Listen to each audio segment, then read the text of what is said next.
had to go. So I want to learn a little bit from this farm that I just got from the Kosover Rebbe Zatzal. So it's two volumes. So I want to talk a little bit about some of these ideas. So we'll go. Maybe we'll do the first parak. Well, the mavoy. It's not the first parak. Just introduction. What's her name? That's what we'll learn. So What's her name again? Yisrael Asher B'Choy Spor. It's talking. The verse says the Israelites that God takes glory in. So Me'ilan Zirin al Haris Taras Chassidus. So the Kosover Rebbe Zatzal speaks a little bit about the light of the teachings of Hasidism. Arishal Baal Shem Tov HaKadosh Chassidus, the light of the holy Baal Shem Tov, may his memory protect us. Bamdeino al Miftan Abayis Likonis V'Delos Lifni Medelos Farish Tukfa Shel Chassidus. So the Rebbe Zechron Lebracha says, as we stand at the stoop into the door to enter into the door within the door to teach the strength of Hasidism. Machidish or Shivas Yomim Baal Shem Tov Schusi Galim Talmid Achrov. What is the novel idea that the Baal Shem Tov and his disciples after him, that merit protect us, brought into the world? So first we have to know before that, so we're obligated to know before that, even if it was enough, you may ein mi asher yavoy achav l'saper k'voy gadol if tfarto. You're not really able to really tell over how great the Baal Shem Tov was. He says here, l'sapim will also to talk about his greatness. We bring a little bit of what his students after him was taught. So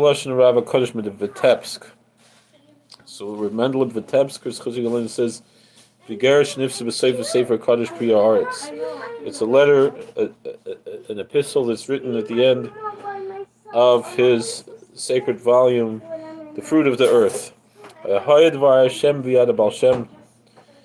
word of the Lord was in the hand of the Baal Shem Tov. Whatever he declared, it was established. He was unique.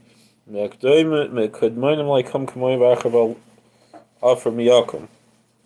was no one like him before him or after him. Very lofty terminology. By Lishnes Kamarav Kodesh Mikoznitz Chosiglino. So the Koznitzer Magid also brings this Shar Sefer Kodesh Degel Machan Ephraim, in his approbation, introducing the Sefer Degel Machan Ephraim, Rav Kodesh Moshe Chaim Ephraim Sodlikov Chosiglino Nechter Shel Baal Shem Tov Kodesh, which was written by Rav Moshe Chaim Ephraim of Sodlikov, who was the grandson of Baal Shem Tov Kodesh. May his memory protect us. Hay Ilona Rabba V'Takef Reishe Mata Ad Sis Shemaya. So this great tree is so great that its head reaches up into the heavens. Halahi Amanoyach Yishalokim Aforsam Kolkatz V'ya Eretz V'ya Machoikim. Isn't it the late great man of God who was famous in all of the edges of the earth and beyond the faraway seas, by Hirhu B'Shchokim. He's shining like the sky. Isha Sheruach Alakimboy, a man in whom the Spirit of God was with him. Ner Yisrael Patish Achazak Amar Yamini Mereno Yisrael Baal Shem Tov Zechet Tzaddik La'avroch Asher Tovu Yotzo Tivo Yotzo V'Olam Asher Lords L'Dor Malach. So he's the light of Israel, the strong hammer, the right hand V'zoi heist of Amud means pillar. The pillar of the right hand, our teacher, Rabbi Baal Shem Tov, Zechus Yigol Yisrael Baal Shem Tov, that his fame spreads through the whole world, and that he shines to the earth and to those who dwell upon it. Thank you. So we'll go weiter. We'll go further. Lahamik af pshutit dvarav. So even to go deeply into this most simple words, kikol amarav gachle eish, because all of his sayings are fiery coals. Remzei remazim and soidis. They're hinting to hints and secrets of secrets. The hints of hints and secrets of secrets. The siv Asheliado ayat, the path that doesn't know anything to go away. Kvartama Kosover. So Scripture itself already is wondering. In Job chapter 11, verse 7, Timsa, can someone find to seek out God? So we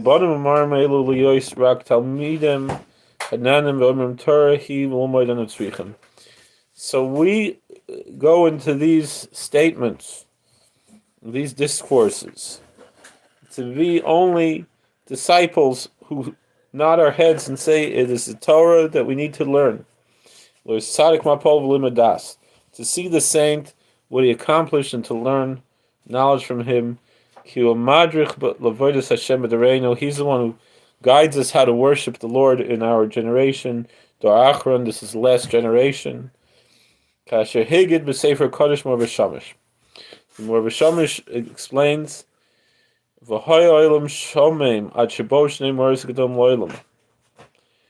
he says the world was desolate until two great luminaries came into the world. A Baal Shem Tov HaKadosh, the holy Baal Shem Tov, Admar of Rabbeinu Eli Melech, and the Rebbe Melech, Schusim Nishmasam Ugidin Zemaromim, their souls are hidden in the highest, loftiest places in heaven. V'imposchu Shar Lashem Tzadikim Yavoyavoy. And they opened the gate to the Lord that the saints will enter in it, as it says in Psalm 118. So this is our introduction.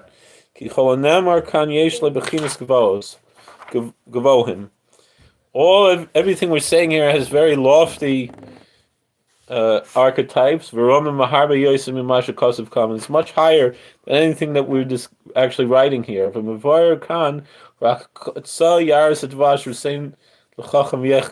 again, the Rebbe is quoting scripture.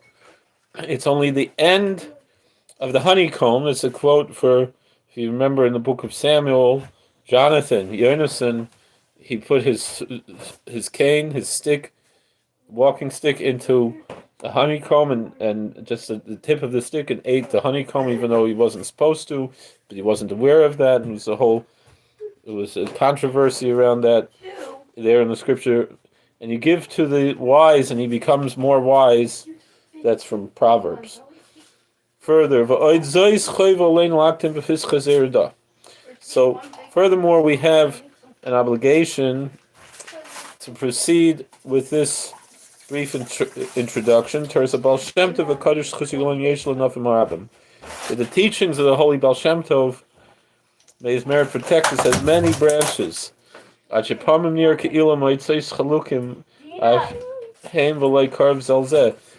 quite often within Hasidism, you'll see all these different branches that appear to have nothing. They have nothing to bring them close to one another.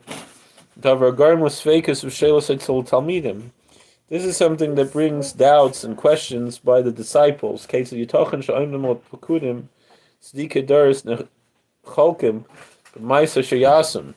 How is it that the saints who are standing on the guard, all the saints throughout the generations, are so divided in how one should conduct himself? If they're all sheep following the same shepherd, how are there so many divisions? Yashiv to miyasam naktim mashal lama davar daimer. So to answer this question, that people are surprised by. So we're going to explain with a parable what is this comparable to. Elon Shiesh by Owen and Menachem Zradim Aferis. So you have a tree. It has leaves and branches and the trunk, and it has fruit. Sha'af shalomar einayim kol chelik shonim tachlis mechavero. So if you look at the different parts of the tree, meaning if you would just give to someone who didn't know what a tree was, show him a leaf, show him the fruit, show him the branch, show him the bark, and show them all separate. If someone didn't know what a tree was, he wouldn't believe these all came from the same organism, right? So they all look different. We call makom leimar shechelik echad shayach liilan v'ilan and chelik hasheni einam mina ilan mach v'shem shen mitzurasam. But no one who knows anything about botany would imagine that because they look so different, that they're different organisms. We know that they're all the same, even though they appear differently. Because everyone knows they all come from the same root. And so too is with the tree of life of the teachings of Hasidism. Even though, and this goes back to what we said before, that when we asked the Rebbe within the vision, because he was a vision tzreinical, within the vision Hasidus, my friend found different nuschos, and what did the Rebbe say? They're both Jewish. They're both Jewish. Doesn't make it or break it, right? So Zelbazach, same thing here, that the tree it all comes from one root, even though there are different customs and different opinions. Even sometimes within the same shepherd, the same pastor will teach two different ways what to do. This doesn't mean that there are two different opinions, because it all comes from one root and one main source. And the Zohar says there is no separation.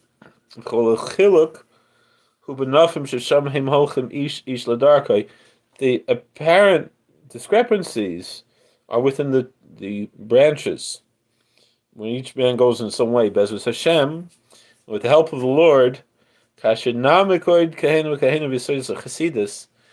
as we go deeper and deeper into the foundations, the fundamental ideas of Hasidism, these things should become illuminated to us with supernal illumination. We lost all the viewers. Al Kain, and therefore, if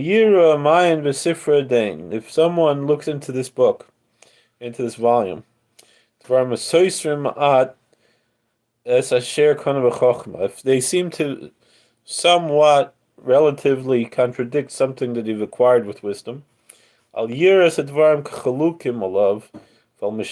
should not appear to be disagreeing with him or his teaching. Rather, everything is to help to serve the king, to worship God. And they're all words of truth that are totally justified together. You know this guy? What? You know this Rabbi?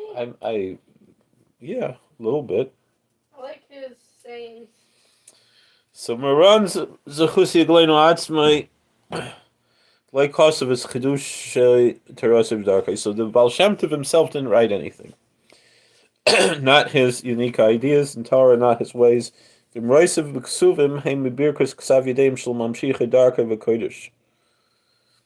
So his sayings that we have written down come from the blessings that was written by the hands of those who brought down his path in holiness. Rosh Misifri is Zakan Talmidav Rabbi Kodesh Baal told us Yaakov Yosef's Chassidolino.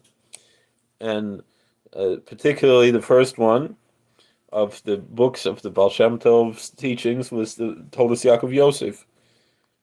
I remember I was at his grave once in Ukraine, in Polnoye.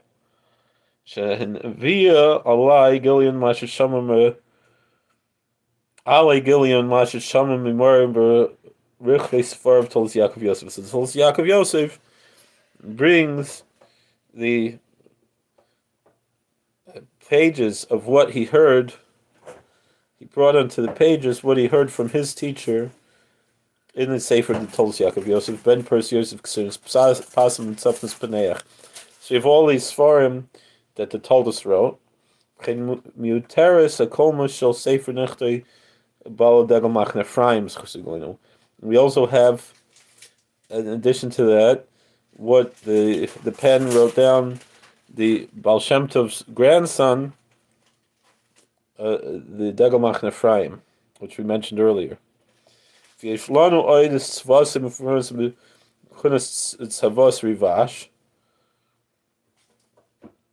also have the ethical will, which is famous. It's called the Tzavos Rivash, the ethical will of Rabbi Yisrael Baal Shem.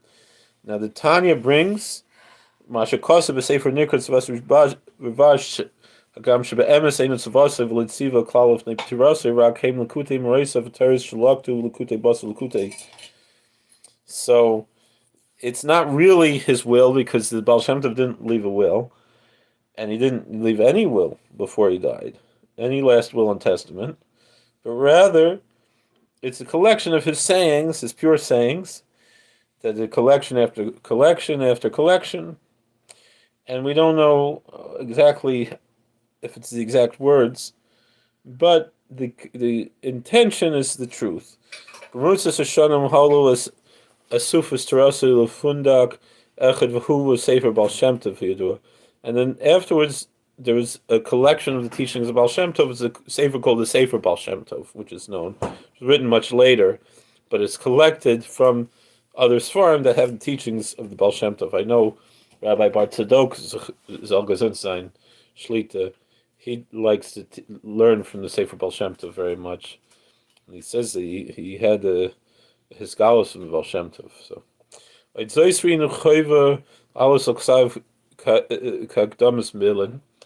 So we have this introduction, that as we look into the writings, the volumes, teachings of our teachers, we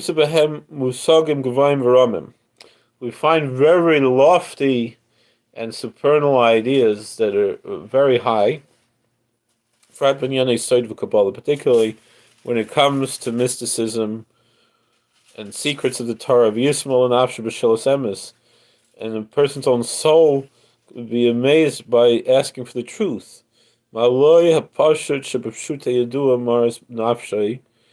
Even though things that are very simple, a person could get very depressed hearing things that are brought in the Hasidic teachings. When he realizes how he's not living up to these lofty teachings, Megalim Rosa de Malka Leven Kfar. So we can compare the revelations of the king. We can compare it to a villager, Harocha Kshanois or Mahada Kvod Melech. It's very far away from the years of the light of the glory of the king.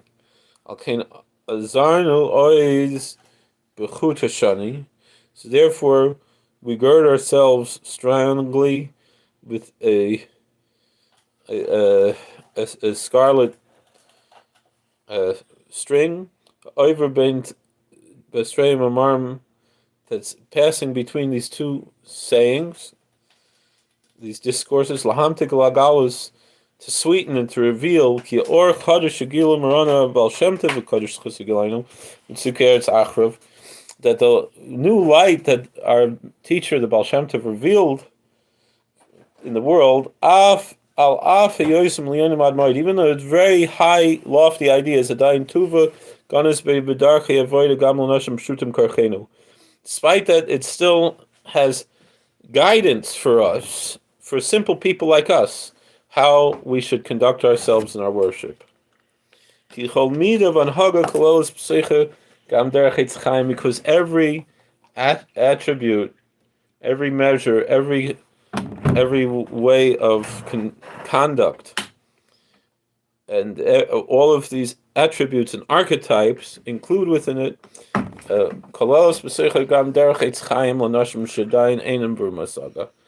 it also has something for the way to the path to the tree of life for men who are not yet on a high level of understanding. For example, we could give the following parable: in Yiras Hashem, when it comes to the concept of fear of God. People don't really understand what it means to fear God, to fear heaven. So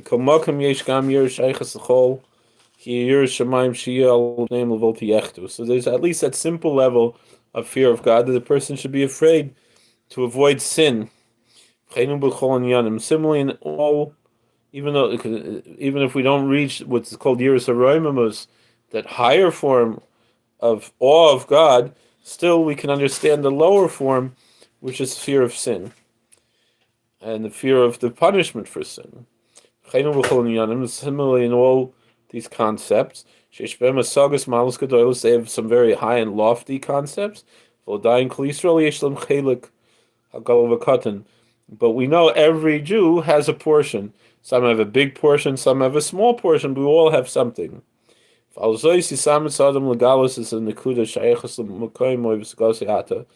so a person has to, for this reason, be strong to reveal the point that is connected to his place and to his understanding as we see now. We were discussing actually this concept earlier. I think we might want to get into this a little bit. And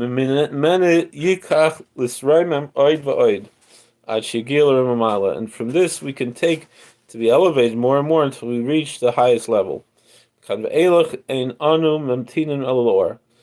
now on, we're only waiting for the light. To bask in the sweetness and the depth of the words of the angels. And we all can be sure that if we are worthy to go on the path that the light is dwelling in, is left for us near B'mheira, will be worthy very soon. To that time that we're looking forward to when the Baal Shem Tov HaKadosh met the Messiah and he asked him, Master, Sir, when are you coming? Hasidus, that when it goes out, that it spreads out the well springs of the teachings of Hasidism, and the glory of the Lord should fill all the earth. May be soon in our times. Amen. All right.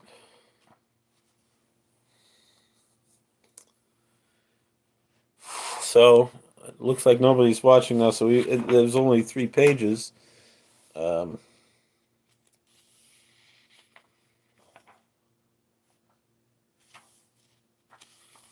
You know what? Let's do this. Let's learn a little bit more. All right, the first chapter. In Mausli Yisrael Chiluk Aleph.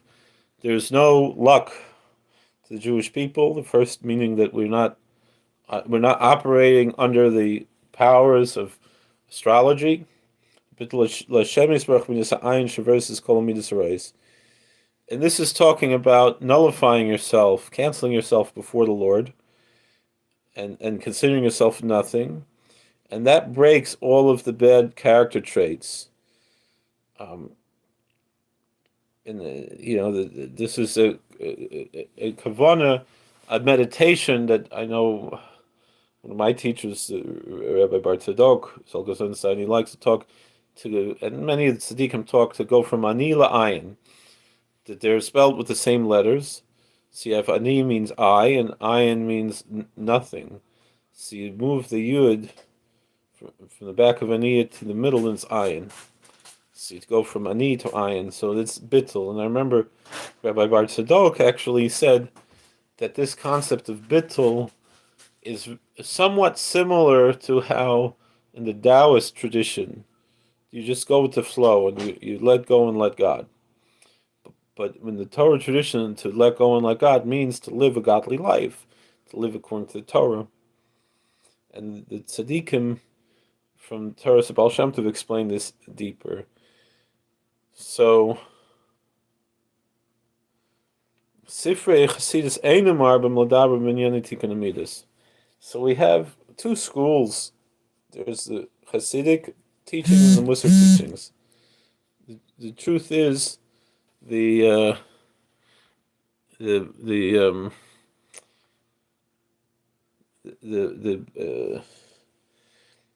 I remember the Baal Shem Tov actually taught to learn Sifrei Musar, but different types of Sifrei Musar. But it's not generally talking about rectifying one's character. So a Hagiv Sifrei Chasidus, the Daraisim, if someone studies the pastoral teachings of the Hasidic movement, you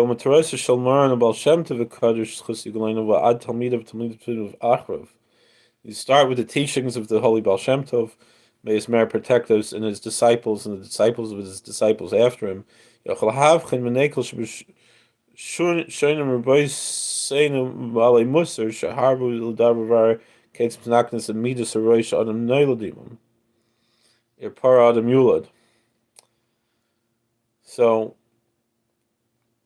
the I don't know what he's talking about. So we see the major difference between the Hasidic teachings and the Musar teachings. So Musar, which is the ethical teachings, teaches a person how to fix his evil character traits. That person is born with them. The book of Job says, "Ir para adam yulad." Job 11:12 says a man is born as a wild donkey. So, however, the Hasidic teachings, they take a different approach. You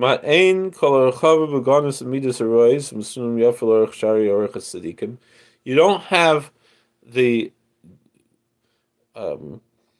this insult against evil character traits as we find beautifully in books like Orchos Tzadikim. And the Hasidim learn these Sfarim, just except in Chabad, but other Hasidim, they learn these Sfarim. But we don't generally find how to fix one's character traits. I know there is from the Rebbe Melech, we do have the Tzetel Katan, so it's not exactly true. But nonetheless, so what do we have there? Zulus b'shnei midish amdu v'dibro leim rabbis mispor. However, the Hasidic teachings did teach about two character traits. Midas agaiva, midas anava. They talked about the character trait of arrogance and the character trait of humility. I lived in the Holy Land for a year and a half, but it's been about more than 20 years since I've been there.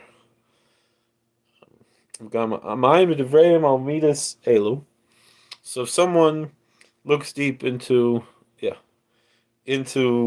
these words concerning these two character traits of arrogance and humility, God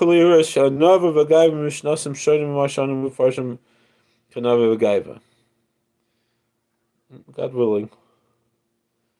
So we'll see that when the Hasidic masters speak about arrogance and humility, it's very different than what we see in the simple meanings of these concepts. So we bring here to think about this concept.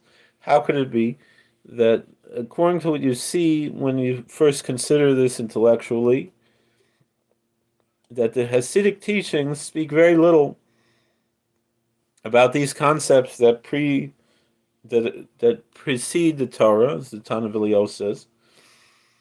Also, we seek out to understand, to know what are these two character traits of arrogance and humility, which are opposite character traits, right?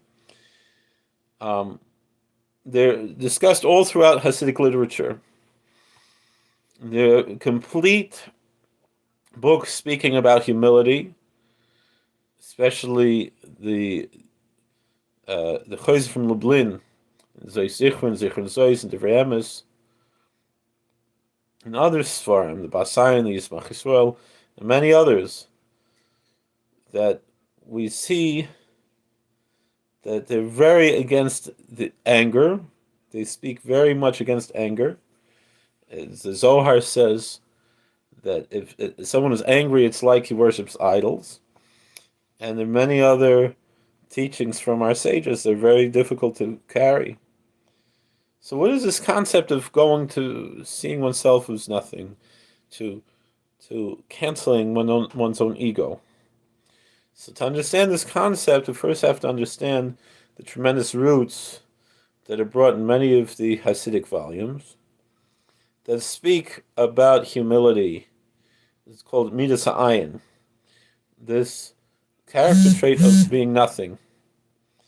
This is the character trait, the Or L'Shamayim says, Iker Yesod V'Shorish Avoda. It's the main fundamental root of worship.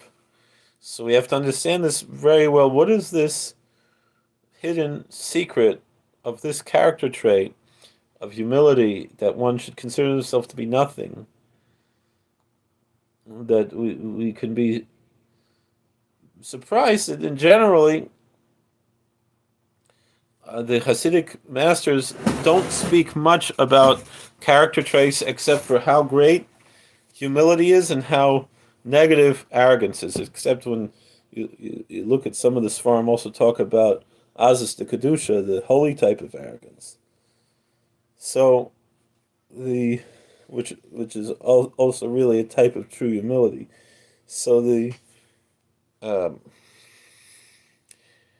defense that's around this attribute of nothingness, of Midas Ayin, we can sum it up with this one statement, Bitul Hashem, that one cancels himself in front of God.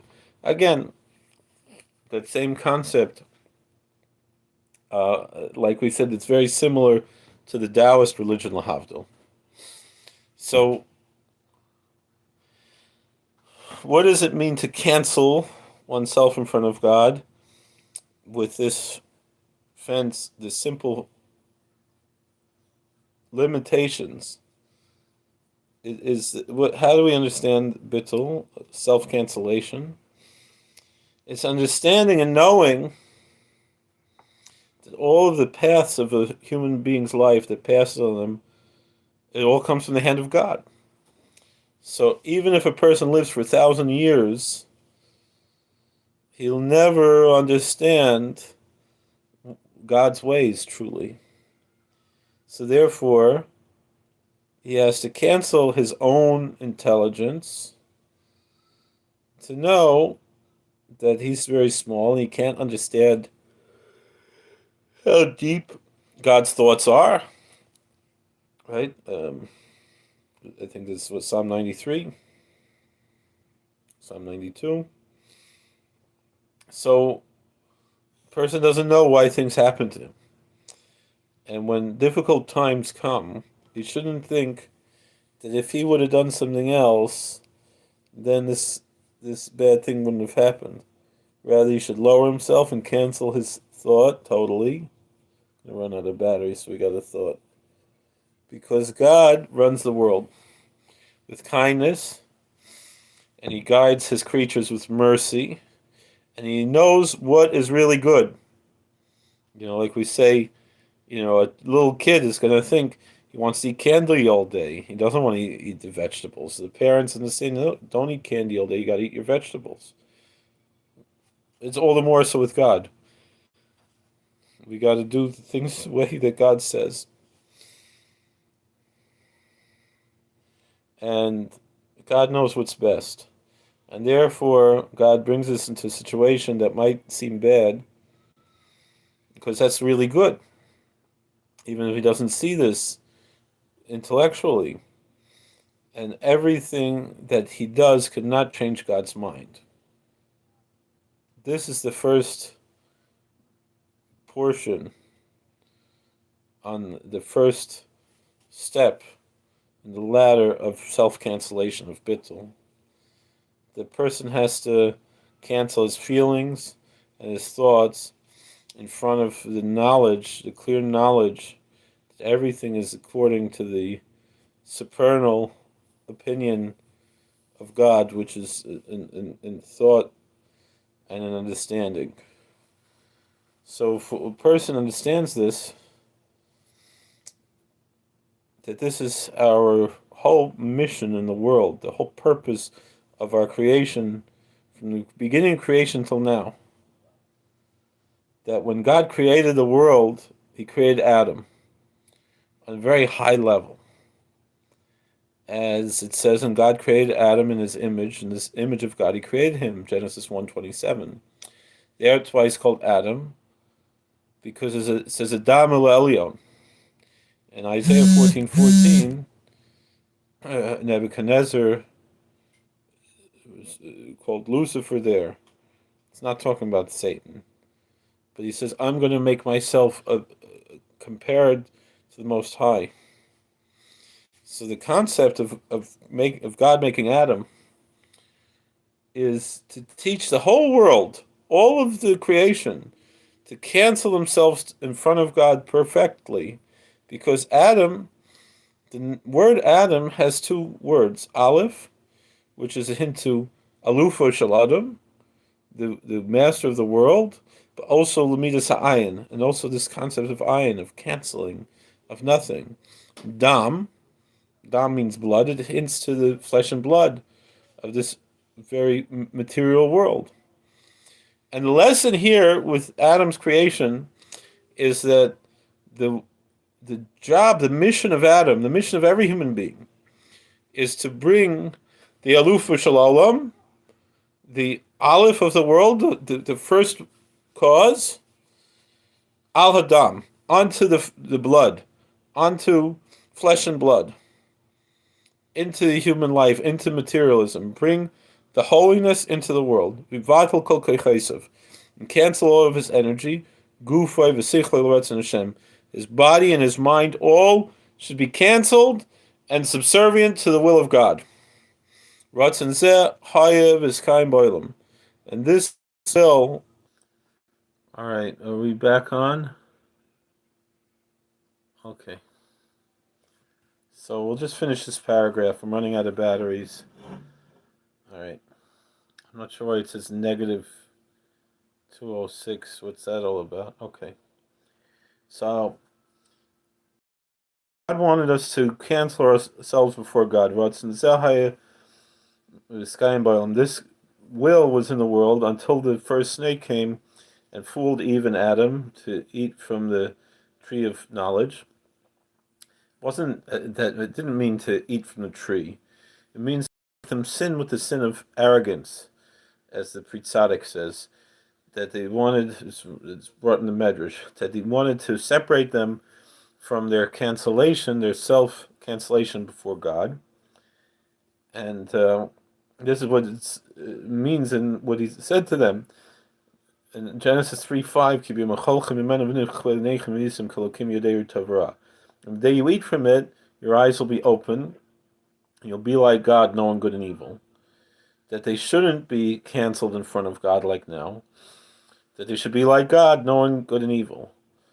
That they'll have their own intelligence. And that's how the snake managed to separate the Aleph from the Dam.